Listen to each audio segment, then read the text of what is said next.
How possible is that to actually get the parents in for a math I lesson? would throw out questions like, if you're not confident enough to come, how would you expect this child that we're trying to bring to a certain standard, you showing no confidence, how is he going to have the An confidence? AI agent, or the success of an AI agent in learning, lies in the fact that it really excels when asked questions. And then actually, I think a few pilots in certain areas would be fantastic. Good afternoon, Jasmane. It's, if I've got the pronunciation right, Jasmane Frans. Yes, You are like with one foot in South Africa and one foot in the UK. Is that correct? yes, yes, Okay, you're so totally tell, correct. I connected with you because of two words in your LinkedIn profile, which is youth advocate. That immediately struck a chord with me. But please tell us a little bit more about yourself.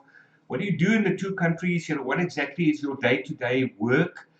We are going to talk a lot about, the information you sent through to me about the youth itself, the inclusion and so forth. I really want to dig into that. I want to dig our heels into the conversation of AI and how it can support the youth, underprivileged communities and so forth. So I do have a lot of questions for you. But if you maybe just want to take the lead, just introduce yourself. Tell us a bit more about what you do, where you are. Sure, thanks, Jerry. I am Jasmine Frans. I am an educator. I'm a teacher. If anyone asks me I do, I say I'm an educator. I qualified for teaching in South Africa and then relocated to the UK and then spent about 10 years in the UK and about 13 years in Malaysia, working across Asia. And ever since I was a child, I always felt that actually there's more to education that meets the eye. We all grow up with our different challenges in education. But like I'm a youth advocate because maybe because of that realization at such a young age that I wanted, the more there is, I want to discover it. And then actually, because of people on my path and on my journey, they always assured me that you can achieve anything if you put your mind to it. So I've been working with youth extensively, of course, in my job every day as a teacher. But when I left the classroom and became an educational advisor, more and more every day across secondary and primary schools, I realized that we are teaching to meet the needs of a curriculum and not the actual needs of the youth. So that was important for me. And I started actually during the pandemic, I started a global education platform. And then I had the youth from like 25 countries just coming in and attending. I started working with teachers that's leading them. And more, I saw that actually it is really important that the youth needs the skills to be ready for a future workforce and to actually be content with themselves, to be confident in their knowledge, to know how to apply that knowledge when they go out into the workforce, and to know where their strengths and weaknesses actually are. Because the curriculum doesn't really cater for that. You have to teach to a curriculum and meet the standards and, pass the grade and all of that. And then there's so much talent just going, down the drain because that have not, it's not been addressed. And global education was actually the place where I found that the youth attending the platform on a Saturday morning. We have a session every Saturday morning where we debate the youth debates. They do webinars, they manage the tech, all of that.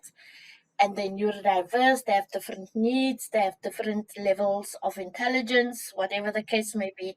But they found a place where they could all come together where there's no requirements to pass the grade. So um, it opened a new world for me and I've been doing it since 2019 on the global platform. And people used to ask me, "Why are you doing this? You're not charging anybody anything for this," because I also had my own job on the side.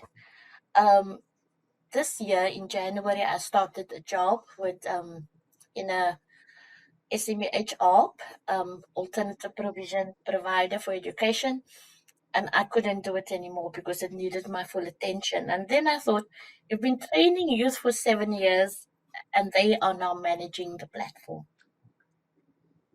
So that's the story behind me. Okay, well, hats off to you for taking all of those deliberate steps. Um, I just want to dig into a little bit of the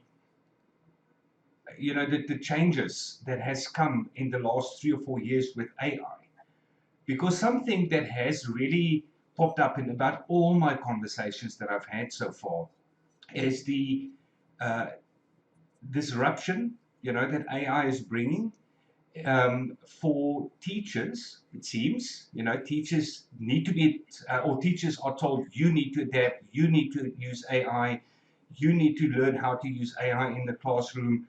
But the youth, the kids, they are being told, don't use it. You're not allowed to use it. It's a no-no for them.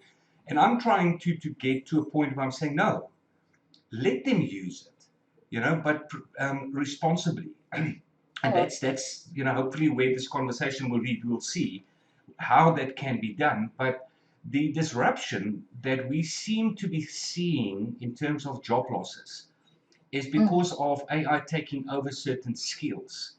Now, mhm.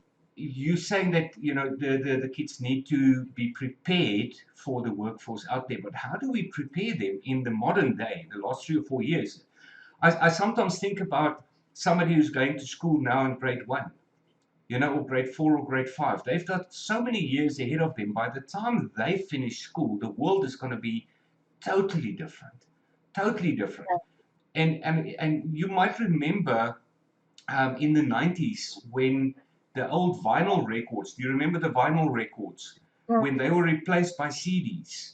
There was like a gradual shift over a couple of years, 10 years or so, mm, where you couldn't buy, gradually, you couldn't buy the vinyl records anymore. They were all replaced by CDs. And I always used to say, if my grandfather worked in the industry, making vinyl records, and my dad worked in that industry, and I work in that industry, it's like a generational thing. And then suddenly in the 90s, in South Africa anyway, it changed. Within 10 years, it changed. I would have lost my job if that was yes. the only thing that I can do.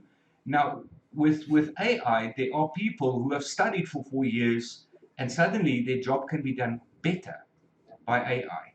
And another sentiment that has come up constantly, through all the posts that I read and all the conversations I've had, is that it seems like the human touch is becoming more and more important. To survive AI, you need to learn to be more human. And Mm, that's something that is a saving grace for teachers, because a teacher cannot be replaced by AI.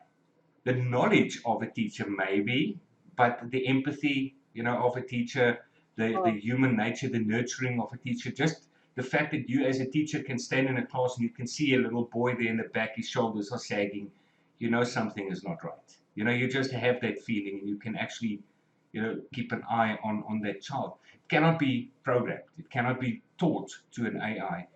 But what do you really feel about preparing the youth in this modern age, with or without focus on the curriculum? Just basically mm. preparing them for what's coming. I think it's important to be open to AI because I think they will access it whether we want them to or not. They all have phones and not all of them, but like I'm working with communities where children don't have phones as well. But even so, they will still access it. They will find a way. I think it's preparing them, and like I think parenting and family engagement in this age is more important than it's like than it ever was in the past, because now you don't have to watch your child getting hurt, but you have to watch what they do on screen. and online. I think preparing them means is good parenting, family engagement with schools and educators needs to be strengthened. It needs more focus, and AI can help with that. That's why I always say, now, where does AI fit into that? Even parents can be like actually shown how to access information when it comes to that. Is keeping that bond between the school and the child and the parents strong. And that goes to the core values: integrity, responsibility, diligence, not leaving your project until 10 minutes or 5 hours or a day before the time because you can AI it. And also, I think restrictions is a big word for me when it comes to AI.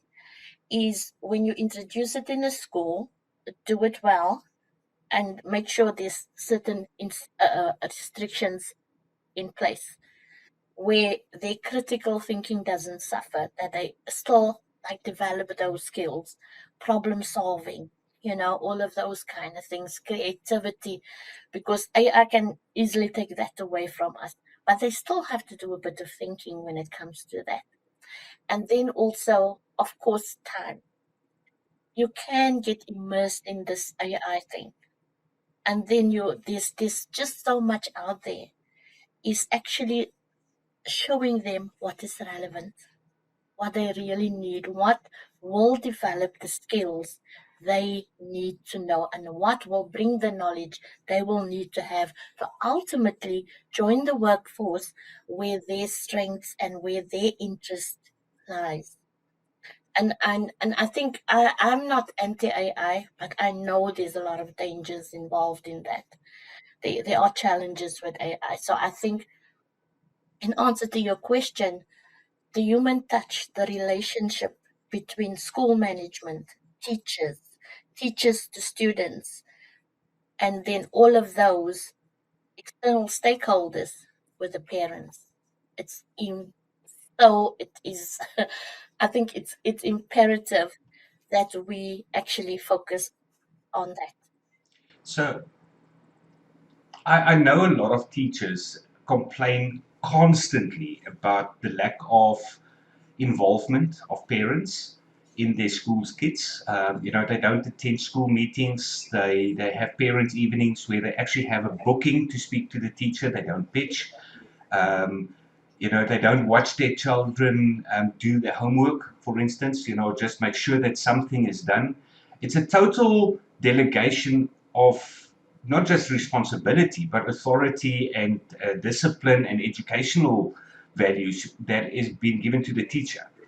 And the fact that the teacher only has a half day with that child, and in that half day, maybe one period with their child, and in that period, maybe 1 or 2 minutes individual time, doesn't seem to register with the parents.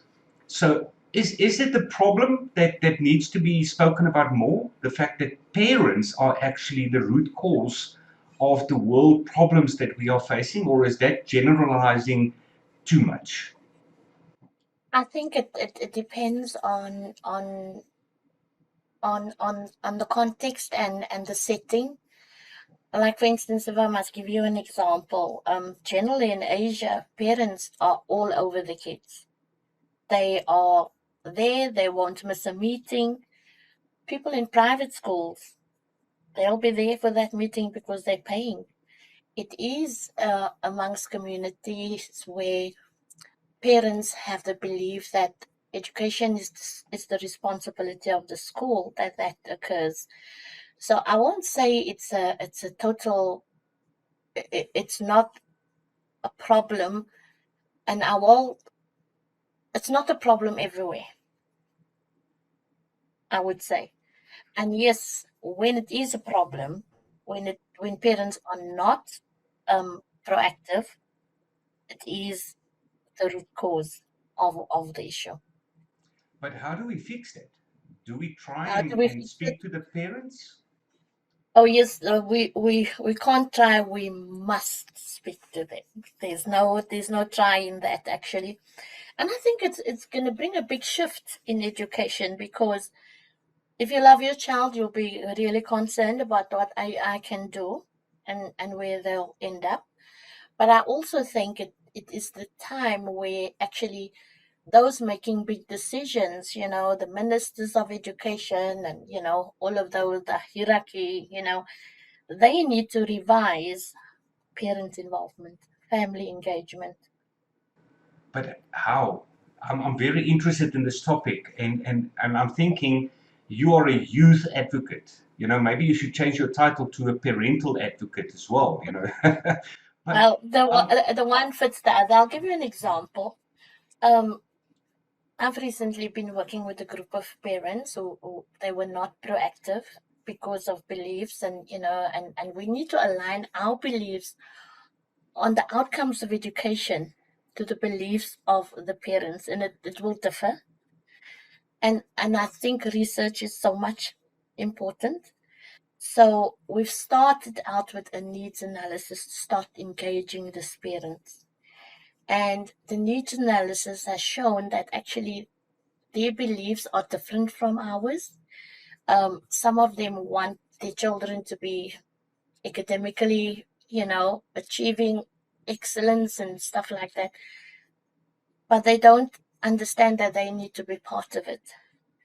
And then others just wanted for them to be good global citizens, children that respects others and stuff like that. So it depends on background and where you come from. So how do we start? Yes, you start with the needs analysis. You show them the outcomes of that analysis. You actually even I went as far as analyzing it with them, so that they, I just don't give them like uh, this is the analysis, this percentage of you believe in that. So I show them how we analyze it. And then I ask the question, what would you like to do about it? There weren't many responses. There were some that said, I need to revise how I support my child, or whatever the case may be. And the most important thing is here, communication is one of the most important skills many in our communities don't have. They don't know how to communicate. They think they come to school to make, the school look good, or to come and tell the school what they're unhappy about or stuff like that. But communication is important, and to start teaching those skills. I worked on an island in Malaysia, and those parents, I was in the rainforest a few years ago, and I did a phonics course with these parents, teaching them the skills and giving them the same knowledge their children have. I showed them how to access computers, create their own CVs. There was like unemployment and stuff like that. So now they can start speaking the same language in at home, showing them, inviting them for workshops where they actually sit in the class next to their child and do a lesson. It's not about doing the lesson about the child. They need to learn how their child learns. So when there's homework and stuff like that, they have an understanding, and they're on one page when it comes to things like that. And always having an open door, even having to employ someone that is the parental officer, right? Any questions coming, it comes. So when we have our next session, it's addressed. So it's that two-way communication that's really important. And then also respect. Everything is about respect, and also creating a sense of belonging, whether you're in a tutoring center or whether you're an advisor, whether you're in a school, it doesn't really matter. Do all these parents really feel they belong within that setting? Do they belong there? Do they have a place there? Can they say, actually, I'm a parent and this is what's happening, and this is why I'm doing this, and this is why I'm taking greater interest in my child's education. I've been empowered, I've been upskilled. And sometimes we forget to look at that. And I keep track of things I've done, and all those parents are still involved with their children, but it needs investment, and it doesn't need money. Actually, it doesn't need money. It's just like, if you have 2 hours free, or kind of using your own staff, or what resources you have, and say, okay, you in the library, there are parents coming, they need some guidance on how to teach their child to read or how to read with their child. Children that teachers and parents don't understand how to help with math homework. The math specialist, give him a day off just for a parent walk in and out day. Have a whole day or 2 days of learning with the community. All the parents come, the classrooms are open, and they just learn together. Right? And it's not coming to observe what my child has done and how he's got 90%. That's all good. That needs to happen. But it doesn't really trigger involvement. I'm very excited about a point you've just made about mathematics, because my, let's call it, field of interest, my field of expertise is as a mathematics tutor. That's what I do. And I have developed my own AI agent to assist in that, and to answer some of the questions we haven't really addressed, maybe prematurely, is when AI becomes a learning tool, it needs to know what the guardrails are of not just producing the answer. Something else that I pick up regularly is that the thinking process in schools need to Mm. be encouraged more. So we need to make sure that children are not just spoon-fed the answers by an AI platform, like for instance ChatGPT. You can go and say, write me an essay in the style of Jasmane Frans on the moon mission of Artemis. Just now, they circled the moon. They're on their way back. I need an essay about that in this person's style, and the AI will actually do that. At a moment's notice, within 2 or 3 seconds, you've got your Mm. essay. And in the same vein, it can do your math homework, it can do your history homework, it can do geography, biology, everything. It can do everything, but the child is not learning in the process. They get the answers and everybody's happy because the homework is done, but there's no learning involved. There's Mm. no skills Mm. development. And that is why this series of podcasts were created, is to talk about how can we make AI a learning tool. But we'll come to Yes. that. I just want to come back to what you said about mathematics because it touches close to my heart. Um, I would love, and I'm putting this out to you, as just a thinking point. I, for instance, would love to get the parents to come and sit and find out what the mathematics is that their children have to learn, and then show them how AI can help in achieving that process. How possible is that? To actually get the parents in for a maths lesson, you know, 15 or Yeah. 20 minutes, and actually to come and sit in and learn how difficult it actually is. Because a lot of parents would tell me that, they were not good at maths, or they just passed it, or they left it when they were still in grade 9, or something like that. I don't think, specifically talking about mathematics, but maybe broadly about learning and thinking in general, I don't think a lot of parents realize exactly what is involved anymore. They've been out of school for too long, and maybe they do have professional development, in their works. Maybe they went for a degree or something, but they forgot the challenge of learning. And you Yes. can't just leave your child. You have to encourage thinking and comprehension and understanding of the subject matter. So what let's talk. I want to really want to hear your opinion on, getting the parents to come and sit in on a maths lesson. Yeah, actually, I like what you just. For me, this is a very good question because you already have an assistant to support you with that, and that's AI. So it's actually building a relationship. So, for me, working with parents who actually, half of them haven't finished school, but they come. So it's actually just putting that in place, and it depends. You a tutor, you can say, yes, I would love to help your child, but are you willing? Would you be able to do this? You're not going to be expected to do a sum or solve a problem. We would like to show you the strategies, and these are the strategies they need to follow. Then simplify it. Make it accessible for the parents. And where parents have really kicked and said, no, I want to come, but I don't know I can do this because of confidence.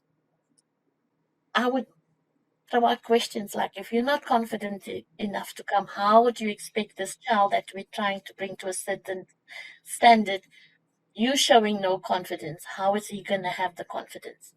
And then I am also involving other family members that are recommended.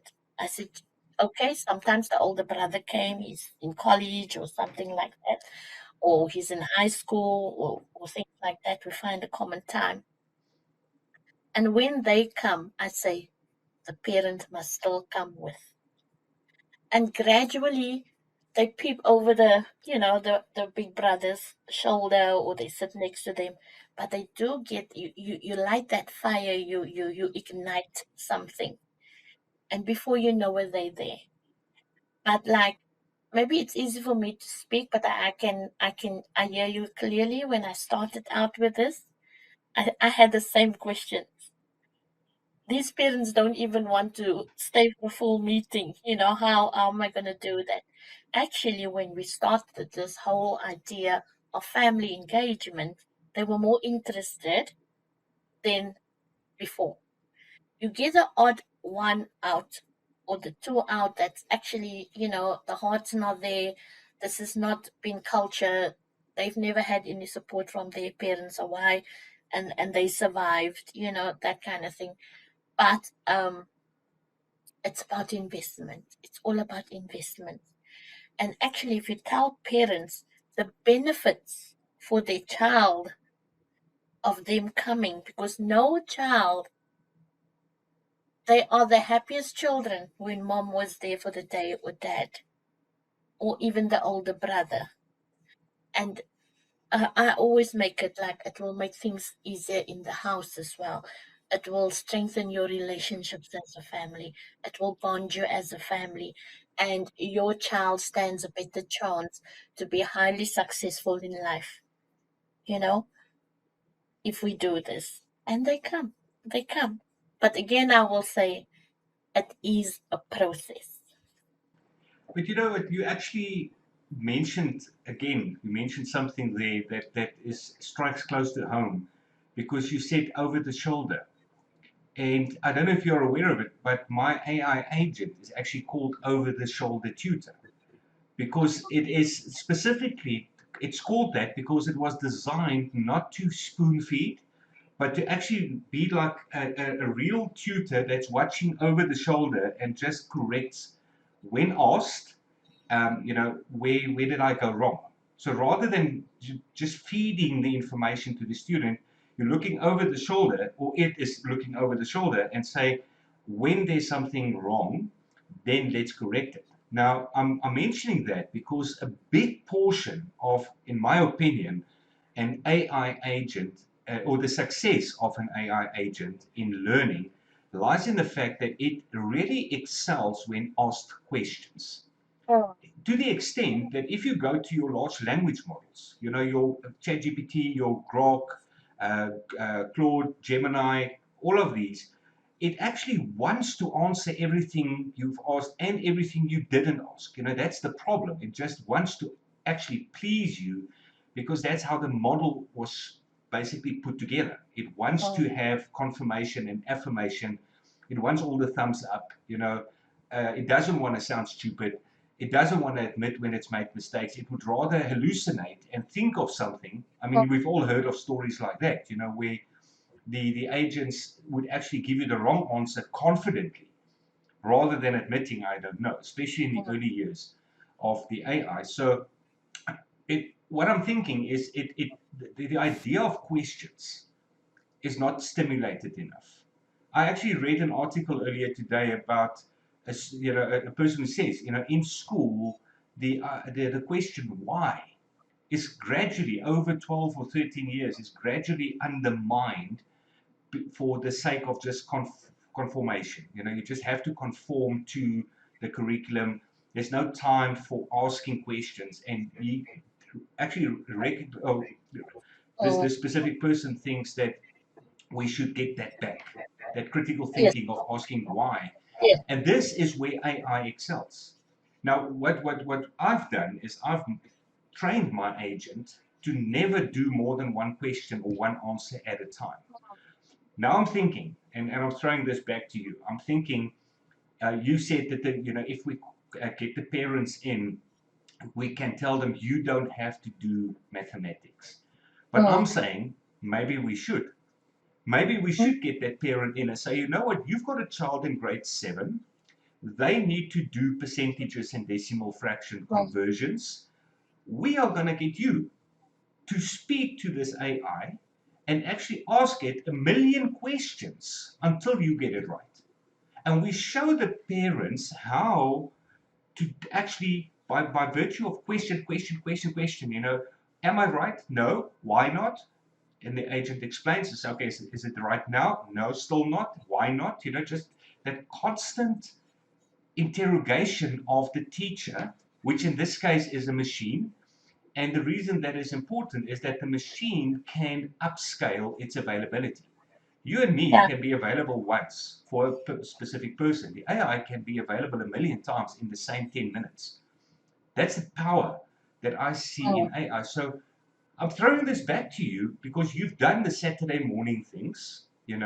If we take something like this to, let's say, for instance, start in South Africa with the communities, because I saw in some of your answers, just want to look for it quickly. I want to touch on that.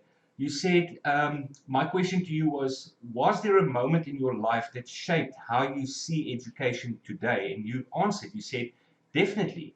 As a young child in an underprivileged school, my passion to be the difference ignited. I love that. My passion to be the difference, not just being different, but to be the difference. There must be more Jasmanes out there in the schools, Yeah. that wants to Definitely. just get the spark to actually ignite something and bring their parents to something. So you've been there, you've done the Saturday morning things. Is there scope to do it again? In South Africa, maybe, and then eventually circle worldwide to get the parents involved. Specifically, I'm talking about getting parents involved. Yes, for me, it's like I have no fear of that. Like, that's me. That's my passion. That's what I do. Mm. And others may differ in opinion because of experiences they had, but that is ultimately what the minute I start a project, I'm like, the parents, let's get them in. Let's get them in. They drive the yeses and the nos. Yeah, especially if you do something beyond the curriculum or you do something online. Like I work with 15 countries and students coming on a Saturday, but the parent ultimately has to pay the Zoom account, and the parents have to allow them to be online and that kind of thing. So I say, I want you need to. They have to fill in a registration form. I have, and the parents give permissions for things like whatever. And now I have parents WhatsApping me. Can my other son come and stuff like that? But it's all about investment, and I think in South Africa it will be such a deal breaker because of the accessibility of AI. It's not they don't have to take a bus anywhere. There's no um like excuses for transport, and it's too late and it's too dark and it's too dangerous, and that kind of thing. It can all happen, you know in a blink of an eye, I would say. And just making that time. And I think it's so important, not just in South Africa. There's so many other settings and countries and locations that need this. So I would say yes. I will There's a throw. lot of scope for that. Okay, I'm very glad you say that. I really am, and I want to investigate a little bit more. But I also want to throw in a little bit more into the mix, before we explore that a little bit more. But just coming back to South Africa specifically, and the reason for sticking to South Africa is because of some of the previous guests I had told me. For one, there was a person who said she pitched up at a school in Umtata in the Eastern Cape, where there was like 100 grade 12 learners in a classroom. 100. They were sharing chairs. You know, how bad is the resourcing of that school that the kids have to share chairs? So there's no individual attention from the teacher there. We talked about some of the people that I've spoken about, you know, township kids with gangsterism and alcoholism and violence. And, you know, my specific comment was, how do we get these kids to become ambitious? You know, just get ambition, just rise above your circumstances. And I was basically corrected. You know, I was tapped on the wrist for that word, ambition, because I said, or I was asked, what is ambition for a child Mm. sitting on half a chair in Untata? I mean, I've spoken to a teacher or a principal up in northern KwaZulu Natal, very, very rural area up north of Frey, where they don't even have connectivity when the kids are at home. They're sitting in huts and shacks. You Mm. know, the specific problem that he addressed, and him and I are still talking. We're trying to find a solution. When it rains, and it sometimes rains very hard in KZN, the roads wash away, and the kids can't come to school for 3 or 4 days because there's simply no road, you know, to follow to school, and then the kids lose that amount of days of teaching time. So we're trying to find a solution there. So is it a starting point to say let's start at least with whoever has a cell phone and connectivity, no matter where you stay, and gradually hope that we can expand to those who will actually have to go to a community center or will have to go to a library? Or do we have to start from the back and say let's start with those really, really under-resourced communities first and work back towards the more privileged communities? Where would be a good starting point? I think a good starting point would firstly be in those who really want to do it, whether it's the back or the front. You know, you have to get people that's committed to it, because it can start out well and then they go their own way after a while, or they just slump back. And it's all about changing the mindset. And then actually, I think a few pilots in certain areas would be fantastic, because, like, there's nothing like evidence researched, tried and tested. And if the parent and that child wants it bad enough, they'll get it. They'll find a way. South Africans are resilient. If they want something, they will get it. You just kind of have to invest in showing them how important it is. What's the benefits? And that's the way of the world today. What's the benefits? But I also think there's a lot of our communities that still lives by the core values that makes us proud South Africans. Respect, we don't even have to think about what's going on in the world, but that's how we're raised. And I think targeting those communities as well, is so imperative, because they feel this complex world. They feel lost. There are still kids out there in the townships that comes from good homes. And if we can start with them, and of course sponsorship, but like sponsorship won't come without evidence. These were our pilot groups, and this is what's being done, and this is what others say, and this is what people in the podcast say. It's like having that whole package and giving them no choice but to saying, you need this.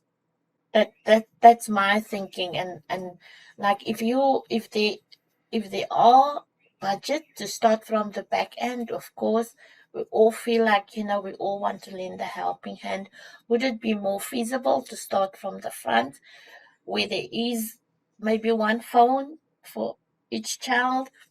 I think either, for me, a child is a child, either way we are still making an impact, you know Well, and then the time comes, we hope to have more involved, you know the thing is, that comes back to our opening statement, you know, of you being a youth advocate.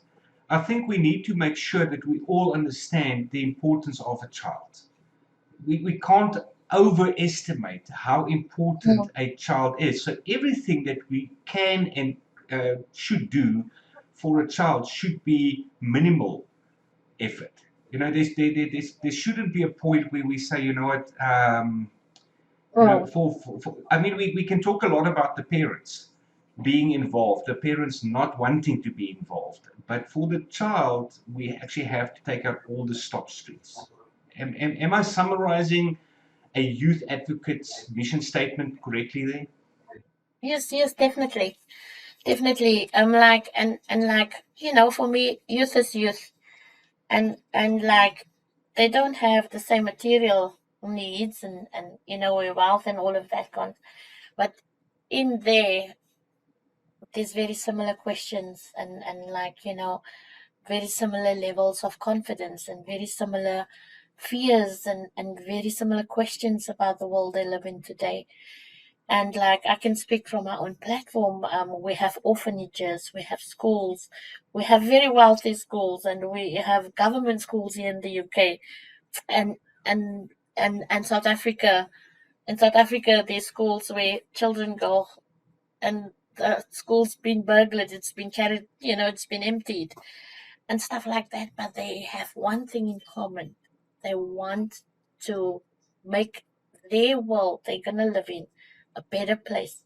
And if you guide them, and if you show them interest, and you commit, time, and I can honestly tell you, some of the children or the youth I work with that has now realized, you brought my mom on board, you brought my father on board, you have like in a practical sense, where I work face to face with people. I just had a boy whose dad never used to pick him up and drop him at school. He's coming to the workshop. It's just change. It's change for good. Yeah, well, I would certainly advocate for that statement. It's change for good, because if we can strengthen family relationships, that is the core foundation, that will build a community and ultimately a country of people. So I do think we've got something here. What do you think? I think we drilled into something that needs a little bit more exploring. Yes, definitely, definitely. And I think when I say investment, people, because of the way of the world today, the first thing they think is money. It's more about time. It's more about, sometimes you have to look, if you're a leader in education, what is your need? What do you value most? Or do you value how many children you have, how much you make per year, or do you value that relationship, and do you respect that relationship you have with the parents and the children? And then I've learned a lot on my journey.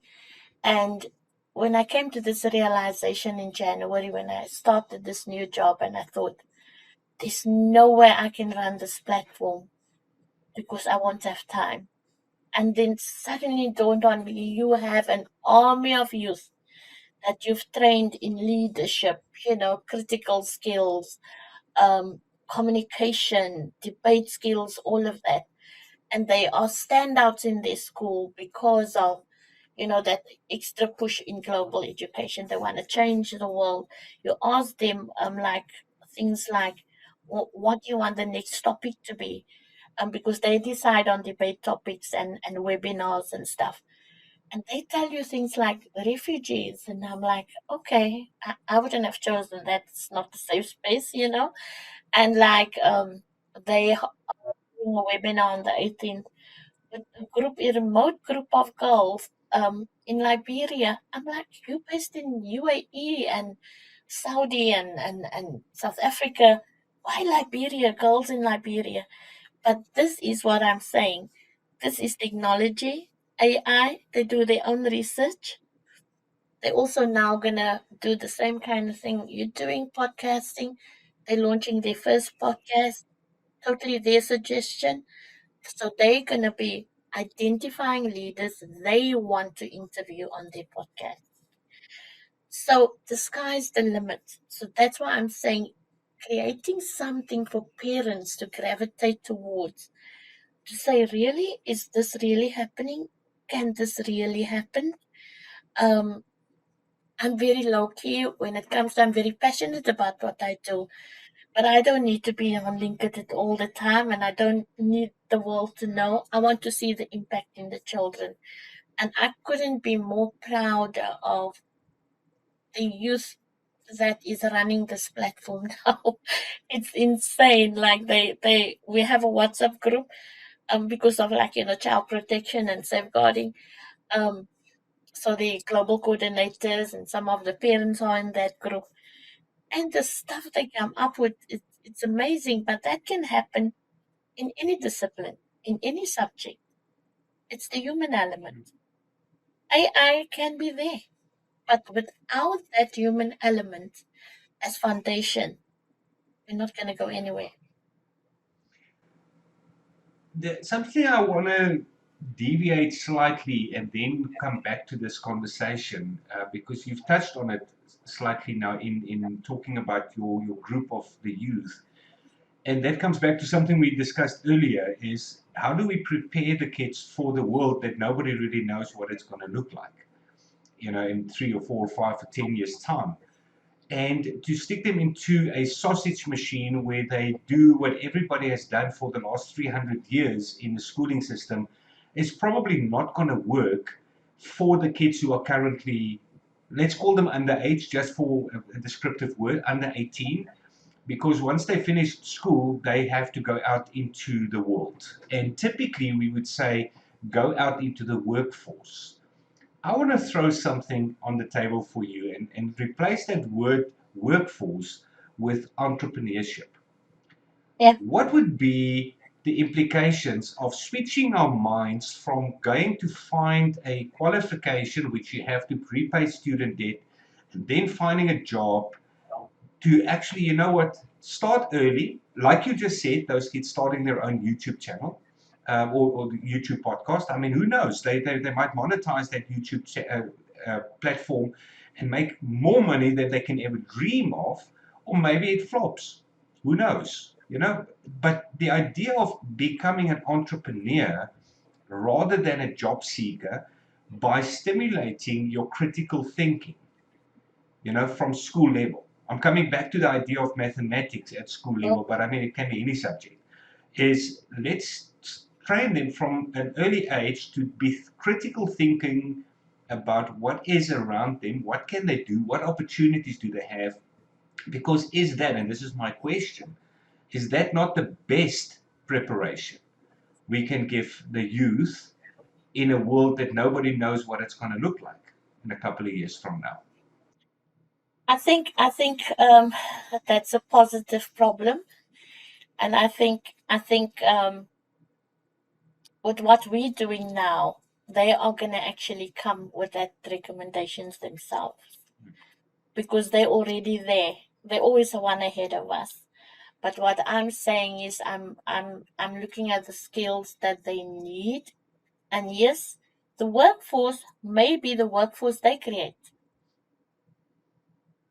And I'm totally with you on that because I can already seeing them move towards that.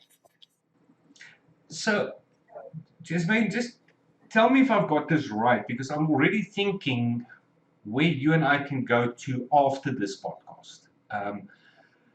We've established that we need to get the parents involved. We've established that the kids will typically be more involved than we give them credit for, just because of the affirmation that they will get from their parents if they can become involved. The fact that they might feel better about themselves if they actually start doing well in school. And we've established that in order for them to do better at school, they need to learn how to ask more questions. If I take myself as a tutor, and I think maybe it's important just to draw that distinction between, because you've been an entrepreneur, or you are an entrepreneur, and you've been a teacher, so you'll probably identify with what I'm going to say now. I cannot be a teacher. I tried. Standing in a classroom with 30, 35 learners in front of me, period to period to period. And I must take my hat off to every person who can do that. Every teacher who can do that day in and day out, notwithstanding the disciplinary problems that they have, notwithstanding the administrative burden that the department puts on them. Just the mere fact that you can handle you being mom and dad and psychologist and babysitter, and everything you need to be for every one of those 35 kids in 45 minutes. It's such a skill that I don't even mm, have it. I don't have that. I mean, I'm man enough to admit I cannot do that. I think we need to give more respect to teachers. Really, we need to give mm. more respect to teachers because they Yes, are a definitely. species on their own. But a teacher can only do what they can do in a period. That's it. Mm, When the bell rings, opportunity gone, next class moves in. And learning takes longer than 45 minutes. You know, it needs mm, to go to the afternoons. That's why homework is important because you mm, actually develop your mastery of what you learned this morning mm, when you do your homework in the afternoons. And this is where my business really comes in, you know, where I started doing what I'm doing even before AI is I realized that when those children are sitting at home in the afternoons, 4, 5, 6, 7, 8 o'clock at night, there's no support system for them. You know, mm, there's nobody that can answer the question, but how? How do I do this? What do you mean? You know, I don't understand. I know I did it this morning in class, but I really have got no idea what's going on here. mm. There is no Yeah, support system. And over the decades, the support system that was built was once a week extra classes. People thought that would solve it. You know, you go for an extra class yeah. in Tutoring classes, yeah. yeah, but I mean, if you really think about it, and this is my opinion, I'm honest about this. You know, this is my personal opinion. I've started a business challenging that framework. Is what exactly are you supposed to do for a child who's got a problem on a Tuesday, but he only comes to you next week Monday for an extra class? You need to solve that question right at that moment where the Mm, question is, because that is the critical thinking that we all hope they would mm, actually get. So if we can address that through AI, and we can make these kids be more involved in the learning process, the mm, thinking, the critical thinking, the problem solving, the analyzing, and we start encouraging them to think more like entrepreneurs. mm. Where do you think we will go with such a model?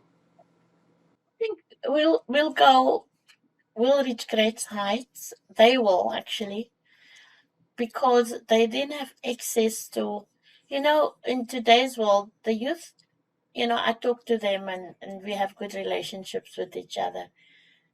Some of them say, I don't think I want to finish university. I'll be done before that.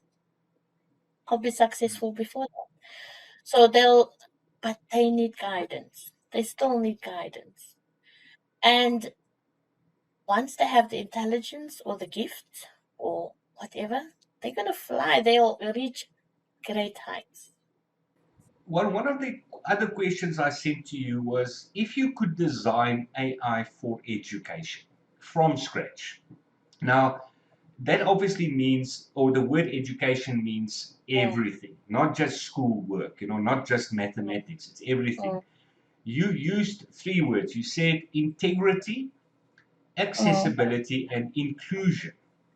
Now, the mm, integrity, I think we can basically say that's a non-negotiable. You know, the AI must display integrity, and mm, that comes back to the idea of an AI agent rather mm. than a large language model. You know, you can train your agent within certain guardrails. The accessibility obviously is a bigger problem than you and I can solve because that is the networks, you know, the fiber Yeah. lines that needs to Mm. be in place. But what exactly do you mean with AI should be inclusive? Like when I say, like, in a physical school, fostering inclusion means including all stakeholders. In education, not the subject, but you know, does everyone have a sense of belonging? Does everyone have a feeling of trust? So AI, does the parents trust that? Does the children themselves, do they trust that? Um, do they feel it's something like it's like a teacher? I like this teacher, I don't. Do they actually feel, okay, this program, I feel included? Yeah, I have a sense of belonging because I know how to do this. Does it give me self-worth? Like, the big danger is we're gonna end up with, we are having challenges, But self belief and self worth actually comes with, I have worked for this and I own it. So that is when I say, when it comes to inclusion, all stakeholders in that child, on that child's journey, and that child itself. Now it's a fine line. Yes, does that child feel he's doing the right thing? And does he have a sense of belonging in whatever they are busy with? And if you have that, then you have inclusion. And of course, when it comes to other inclusion, you get neurodiverse students, you got children with behavior problems, ADHD, all of those kind of things. Is AI designed that whatever tools we're using or whatever is out there, does it cater for that? And that's where, when I address inclusion, that's what I'm talking about. There's some people whose brains are so fast, like, they can't concentrate for a certain period of time, and then they lose interest or stuff like that. There's a lot going on. But how inclusive is that tool? Well, some of the discussions I've had, podcasts that still need to be published. Mm, They need to be edited first and then published. But we have spoken about special needs, broadly. But there actually mm, have been some projects born from the podcast, which I hope mm, you and I can also do, specifically for the special needs, which is right down. Oh, that's the wrong word. Starting with, for instance, severe autism, on the spectrum, and then going to just basically, and this might sound like I don't know what I'm talking about because this isn't my field of speciality, but um, the ADHD mm. is more able to Yeah. um, control their study time than a person, for instance, on Mm, severe autism that doesn't even have social skills. But the general idea is that with the proper training, AI can actually be there for every single one of these cases, which mm, a human person or a human teacher cannot. You just cannot. You can be with mm, one child for 5 minutes, and in that 5 minutes, the other 10 in your class don't have your full attention, where AI can. And this comes back to the original question about AI in education. It duplicates. It has the facility to duplicate mm. um, a good teacher, and that's why the teachers need to be involved all the time. Yeah. Because if a teacher is not involved in writing the pedagogy, if the teacher is not Mm, involved in providing the guardrails, and specifically, I mean, if you talk about mathematics, I can help a lot with that because I know my subject. If you talk about what should okay. AI do for, say, for instance, a child with ADHD, I probably would Mm, talk nonsense if I start speaking. Somebody who knows the subject will say, yeah. "Yeah, Gary, Yeah. you're trying to sound clever, but rather stick to your subject." Yeah. Because Yeah. working with an ADHD child requires more than working with factorization and trigonometry. And I need those teachers to come on board and say, this is what your AI needs to do in order to Yeah. help a child with wherever they are, on that special needs Yeah. program. So the human teacher, like I said earlier, can never be replaced. It's Mm, just not possible to replace them, but we can evolve with them into a world where mm, they are being duplicated. And if we took a look, for instance, now at the child, developing the child specifically in a world of AI, I mm, think it's so important that we realize the opportunities that and you said it a few times already, the opportunities that they are going to come up with. We can't even comprehend that we because, can't. we don't know it. But they are so resourceful, and you used the word resilience a couple of times as well. And I think that's more true of a typical child than we give them credit Mm, for. However, we need to also stress the importance of basic literacy, mm, basic knowledge. There's a saying that what we learn from history is that we don't learn from history. Um, you know, History as a subject. I mean, I grew up believing that history is just simply a learning subject. You like history, and you like learning and memorizing facts, and that's why you take history in high school. It's not true. History is such an important subject, for children to really dig their heels into and Yeah. learn from history, no matter where in the world or where in history you like, but learn more about history. Um, it shouldn't be just a parrot subject. It should be more than that. And to say, you know what, yeah, okay, you don't need to do history, like my peers, my teachers in school basically said, no, if you don't like history, don't take it. And to this day, I'm very sorry about that, because I'm only really with YouTube. I'm starting to find out more about history than I really did for the best part of my life. And that's just me. I mean, that's just simply me. But what I'm trying to say is that all subjects in school should be important for the learning process of a Mm. child, not just the literacy subject, not just reading and writing and numeracy, everything. What makes mathematics unique in this whole pool of subject is that it is the only subject, apart from maybe your physical sciences in high school, it's the only subject that really forces you to ask questions, because you cannot learn factorization. You cannot learn calculus. You have to ask questions.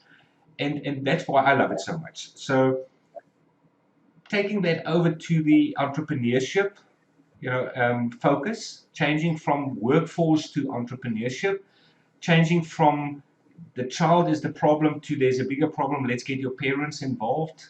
Let's get the community involved. Do we have something here? What do you think? Shall we make another project Definitely. out of this?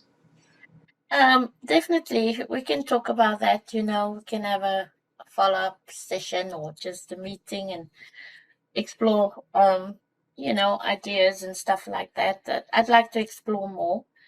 And definitely, yeah, there is definitely a lot that can be done. Yeah, sorry, I'm putting you on the spot now in the middle of a podcast, to say yes or no. I've only realized now I put you on a difficult spot there, but I do Yeah. think I want to offer this platform. Let me put it this way. I want to offer this platform, this podcast, to hear from,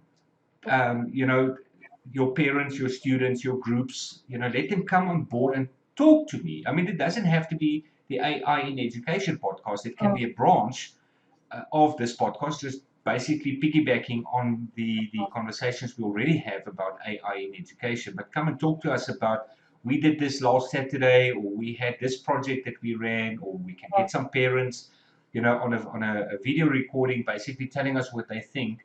And I'm prepared to make this platform available. I'm prepared to make my time available, like you did on a Saturday morning, to actually train the parents in mathematics with the Okay. AI tool. Put the AI tool on the Okay. screen in a library, or on their screens if they're running it from home, and telling them, I'm sharing my screen with you. There is my over the shoulder tutor. Mm. You tell me what I must ask it. And I will sit here on my keyboard and I will actually type the questions that they want me to, in order for them to learn what the children have to learn. Okay. So I'm offering that as a, let's call it my contribution in this Okay. project that you're Thank now you for talking to that. me I about. think there'll be a lot of interest, but like I say thanks again. I think the route to take here is because the youth on my platform, they are um, assigned to a global coordinator in the school or the organization. How about you do a presentation to those global coordinators? Because I use my global coordinators to get all the parents. And once we have that done, they just invite the parents and we set the date and you do your first thing. And yeah, I'll be more than happy, Jasmine. I'll really be more than happy. I think the important thing for me to just say is that I'm buzzing for, in excitement as I'm sitting here. It may not look like it, but I'm really very excited about this. But I don't want to take over.